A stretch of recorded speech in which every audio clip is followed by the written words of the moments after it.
Alors bonjour à toutes et à tous. Nous vous souhaitons la bienvenue à ce webinaire consacré à l'appel à projet Action sanitaire et sociale 2025 de la CEPAM du Tarn. Donc, je suis Laetitia Deleur, chargée de mission partenariat à la CEPAM du Tarn, et je suis accompagnée aujourd'hui de Nelly Ramon, responsable de l'action sanitaire et sociale et de la mission accompagnement santé de la CEPAM du Tarn. Bonjour et bienvenue. Alors, au cours de ce webinaire, Nelly Ramon va vous présenter l'appel à projet 2025 avec son contexte, le calendrier, les pièces à fournir, etc. Vos micros et vos caméras sont coupés, mais vous pouvez nous poser en fait toutes vos questions en direct via l'onglet de discussion qui est situé en bas de votre écran. Nous y répondrons alors soit à l'issue de chaque partie s'il y a déjà des questions, sinon nous prendrons les questions à la fin de la présentation. Donc, le webinaire est enregistré et sera disponible en replay dès demain sur la chaîne YouTube de l'assurance maladie du Tarn et vous recevrez le lien du replay automatiquement par mail. Voilà, je cède maintenant la parole à Nelly pour la présentation. Merci Laetitia. Donc, je suis ravie de vous accueillir pour ce webinaire. Effectivement, nous avons lancé notre appel à projet 2025-2026. Donc, nous allons commencer par détailler un petit peu le cahier des charges de cette année. Donc, au niveau des dotations qui sont allouées au titre de l'action sanitaire et sociale, les caisses primaires, nous pouvons effectivement allouer des subventions aux organisations sans but lucratif et en appui de toutes nos orientations générales de l'action sanitaire et sociale de la branche maladie. Nous pouvons consentir des aides financières à toutes les associations tarnaises qui œuvrent dans la circonscription du département et uniquement pour des interventions à caractère sanitaire et social déployées dans le département également. Donc ces aides ont vocation vraiment à permettre la réalisation d'un projet. Au niveau du calendrier, le projet doit se dérouler sur la période 2025-2026. Le projet peut être individuel ou collectif. Il doit quand même concerner l'un des domaines sanitaires et sociaux suivants, donc soit l'aide aux personnes malades, l'aide aux personnes en situation de handicap, l'aide aux personnes en situation de fragilisation sociale ou sanitaire, l'aide à l'accès aux droits et aux soins, dont les actions d'inclusion numérique, l'aide à la prévention de la désinsertion professionnelle et l'aide au retour et au maintien à domicile. Donc ça peut être des sorties d'hospitalisation, par exemple. En tout cas, de façon générale, tout projet relatif à la santé, la prévention et la lutte contre la précarité. Donc là où les actions que vous allez pouvoir nous proposer devront s'inscrire dans le cadre de cette orientation stratégique, donc le recours aux soins, la mobilité, le handicap. Il peut y avoir certaines innovations en lien avec la santé. Donc on a parlé tout à l'heure de l'inclusion numérique, la lutte contre l'électronisme, la santé environnementale. Effectivement, il peut y avoir des projets qui visent à protéger la santé humaine tout en préservant l'environnement, des actions sport et santé, les contrats locaux de santé, les transports solidaires, etc. En tout cas, le tout dans une logique d'aller vers avec des actions hors les murs, notamment. Au niveau de la population ciblée, alors la population reste la même que l'année dernière. Les personnes malades, les personnes en situation de handicap, les personnes en situation de précarisation ou de fragilité sociale, les personnes en situation de perte d'autonomie et les personnes aidantes des situations que l'on vient de mentionner. Le projet que vous allez pouvoir nous présenter doit mettre en application tous ces principes de recherche de partenariat, que ce soit financier, logistique, intervention, etc. Il doit également prévoir l'évaluation de l'action dès la conception du projet. Donc, vous verrez sur le dossier de candidature, vous avez des indicateurs quantitatifs et qualitatifs que vous allez pouvoir positionner, qui nous permettront par la suite d'évaluer la réalisation du projet. Les impacts, les retombées pour le public cible. Par exemple, vous pouvez mettre un taux de réalisation, de satisfaction. Tous les moyens que vous avez mis en œuvre, les moyens humains ou les moyens techniques. Le partenariat, les partenaires avec lesquels vous allez travailler. La couverture du territoire, si c'est ciblé sur tel endroit ou pas. Et tout ce qui tourne autour de la communication de l'action. À savoir que tout bénéficiaire d'un financement au niveau de la CPAM s'engage à faire mention de la participation de la Caisse dans toutes les informations ou dans tous les documents administratifs destinés au public et en tout cas dans toutes les interventions ou déclarations publiques, communiqués, publications, affiches, messages, sites internet, etc., où sera évoqué le projet, l'action ou l'équipement financé. Dans ces cas-là, vous pouvez prendre attache auprès de notre service communication de la Caisse avant toute information officielle, en tout cas de ce type. Les dépenses subventionnables. Donc, il s'agit des dépenses qui sont imputables à la réalisation du projet. Donc, il peut y avoir des dépenses de petits matériels, de petits équipements, des fournitures. Ça peut être des supports de communication. Il peut y avoir également des frais de personnel, au prorata bien sûr du temps de travail qui va être consacré au projet, des frais de déplacement qui seront également liés, etc. Il y a plusieurs possibilités de financement, donc des subventions de fonctionnement dans le cadre d'une action spécifique avec des objectifs déterminés et évaluables, et des subventions de petit équipement. Le financement de l'action ne peut pas faire l'objet d'un renouvellement, sauf cas exceptionnel, mais dans ces cas-là, vous nous mentionnez sur la demande de candidature pour quelles raisons, par exemple, vous demandez le renouvellement d'une action et si quelque chose est modifié ou pas. La liste des cofinanceurs doit être jointe au projet, ça c'est très important, ça nous permet de vérifier si la fiabilité du projet. Si vous avez déjà eu des retours des partenaires auprès desquels vous lancez d'autres demandes de financement, vous pouvez nous le mentionner. Alors, je suis allée peut-être un peu vite, je ne sais pas, Laetitia, s'il y a des premières questions qui apparaissent dans le Non, il chat ou n'y a pas pas. de questions encore pour le Non, moment. Ouais. pas pour le moment. OK. Au niveau des pièces à fournir, alors les pièces sont assez importantes.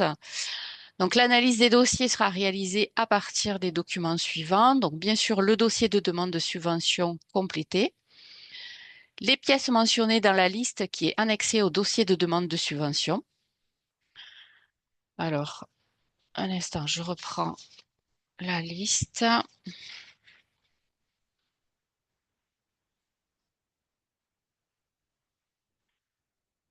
Donc, s'il s'agit d'une première demande, euh, il nous faut un exemplaire des statuts de l'association. Il nous faut la déclaration de l'association à la préfecture ou au journal officiel, la liste de toutes les personnes qui sont chargées de l'administration de l'association, les comptes financiers de l'année N-1, le rapport du commissaire aux comptes si vous en avez un, le rapport d'activité le plus récent approuvé, le budget prévisionnel de l'association et le budget prévisionnel de l'action ou du projet. L'attestation de versement des cotisations URSSAF pour ceux qui sont concernés, un relevé d'identité bancaire, le contrat d'engagement républicain que vous pouvez trouver avec le dossier de candidature et le cahier des charges. Et ensuite, il y aura une convention de participation au financement d'une action à compléter, à signer si le projet est retenu. Voilà, donc bien mettre l'ensemble de ces documents. Euh, Tous ces documents, ça nous permet d'avoir une vue d'ensemble structurée de votre association au niveau de la situation administrative, la vocation générale, etc., les objectifs qui sont poursuivis, donc des besoins identifiés, tout ce qui est en jeu, activités réalisées, les actions à réaliser ou leur déclinaison. Et ça nous permet également de connaître les moyens dont vous disposez, donc les moyens techniques, financiers, le partenariat, etc.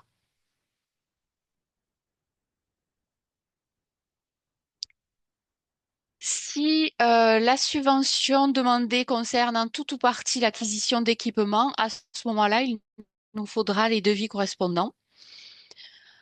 Une procédure d'évaluation du projet sera mise en œuvre. Donc, cette procédure va nous permettre d'apprécier les écarts entre les objectifs prévisionnels et les résultats obtenus.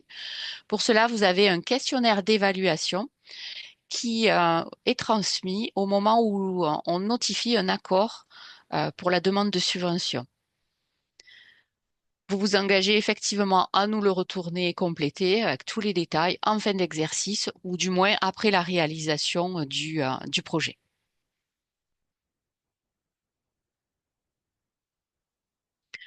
Cette année, la date limite de dépôt des candidatures est fixée au 8 septembre.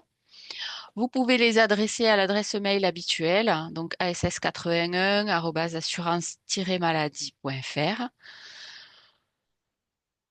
Le financement du projet ou des projets retenus sera attribué sous forme d'une subvention qui donne lieu à une notification qui normalement devrait intervenir courant novembre 2025. La notification avis favorable précisera le montant total de la subvention qui vous sera accordée et les modalités de versement. Donc, nous versons 80% après la réception de la convention de participation au financement de l'action. Et nous versons ensuite le reliquat, les 20%, après la réception et le contrôle du questionnaire d'évaluation que vous nous adressez une fois que vous avez terminé votre projet ou vos actions.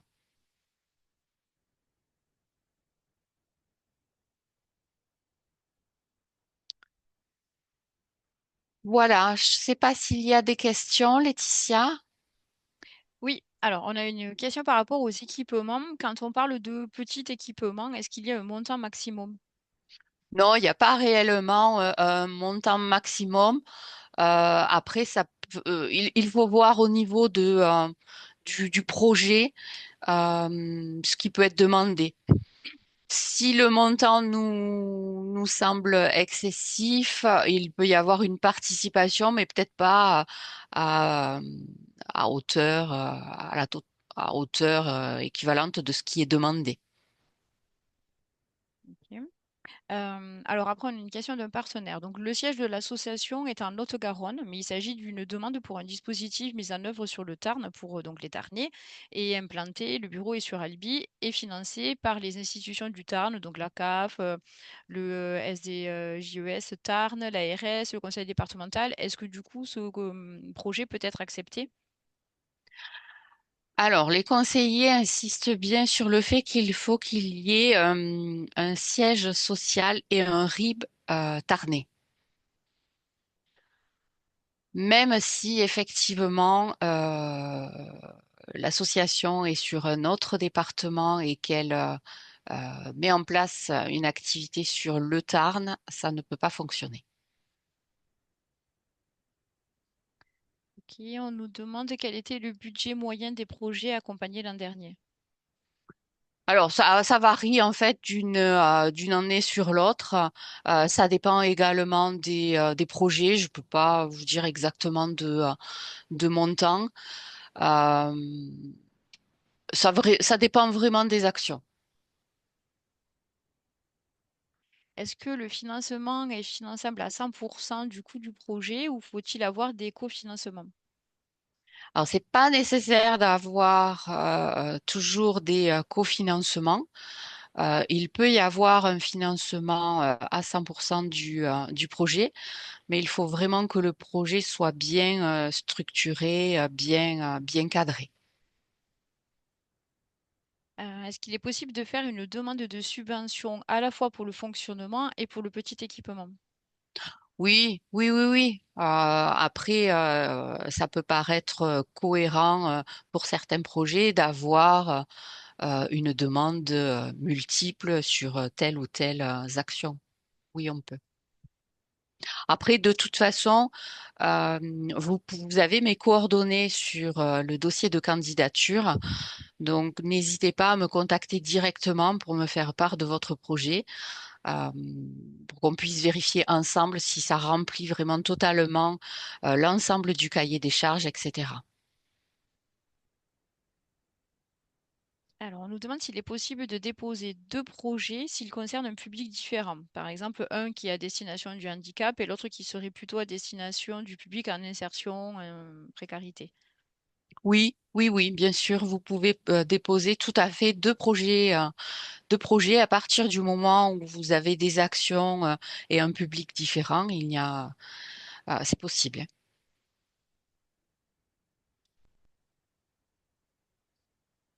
Pas d'autres questions là pour le moment.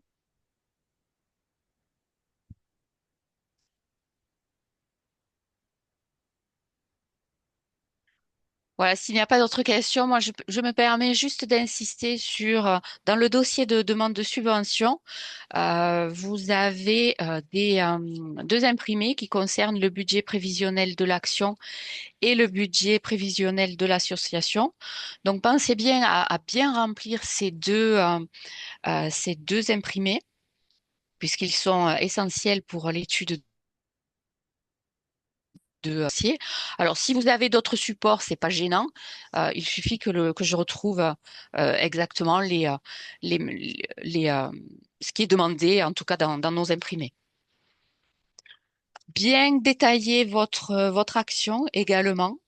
C'est pas toujours le cas, donc j'insiste beaucoup là-dessus. Bien insister sur ce que vous voulez mettre en avant et les personnes, le public cible, etc.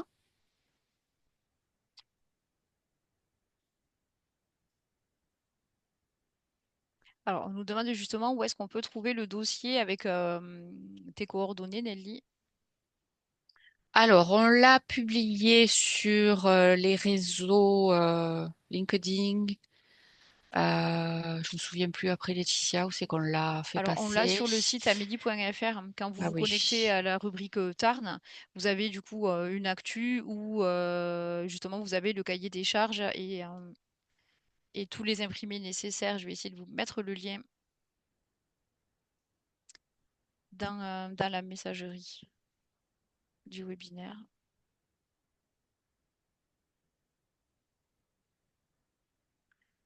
Je vais vous mettre également mon adresse mail, comme ça vous pouvez me solliciter, il n'y a pas de souci.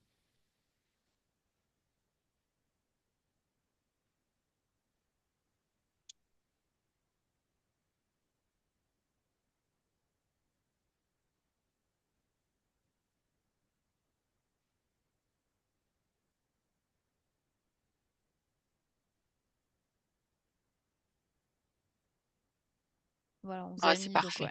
Ouais, là vous avez le lien qui reprécise finalement en fait un petit peu les conditions dans l'article de l'appel à projet. Vous avez le cahier des charges, le contrat d'engagement républicain et le dossier de demande de subvention. Du coup.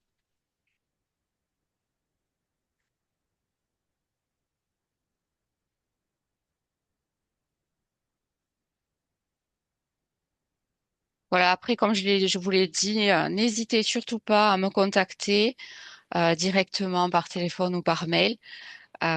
Pour qu'on puisse discuter ensemble de votre proposition, de votre candidature.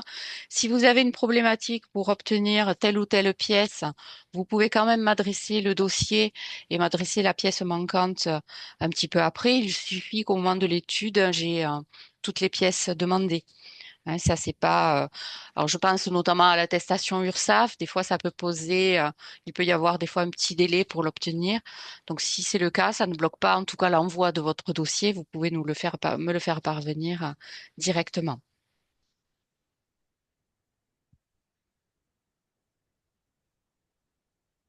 Je vois pas d'autres questions. Je sais pas.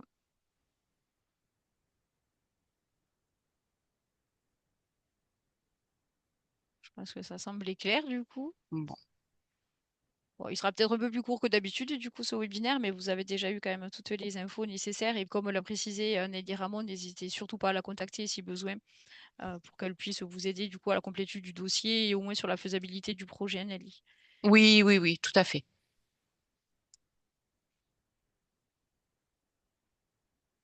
Au cas où, s'il y a d'autres questions, alors comme je le rappelais en introduction, du coup, vous aurez quand même le replay de ce webinaire. Vous allez recevoir un mail automatiquement demain, comme vous êtes déjà inscrit. Comme ça, vous pourrez le visionner et vous pourrez aussi visionner les webinaires précédents qui ont déjà été réalisés depuis le début de l'année.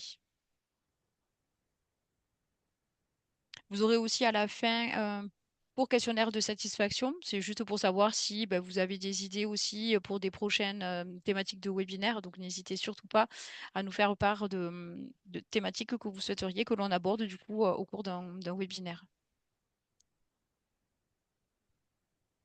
Bon, tout était très clair, visiblement, donc Bon, ça va. Je bah, ne sais c'est pas très bien. si tu as d'autres précisions, Nelly, ou si on peut Non, mettre fin au webinaire du coup. oui, je pense qu'on peut. Parfait. Ben, merci à tout le monde du coup Merci de nous beaucoup. avoir suivis et on vous dit à très bientôt. À bientôt, merci. Au revoir.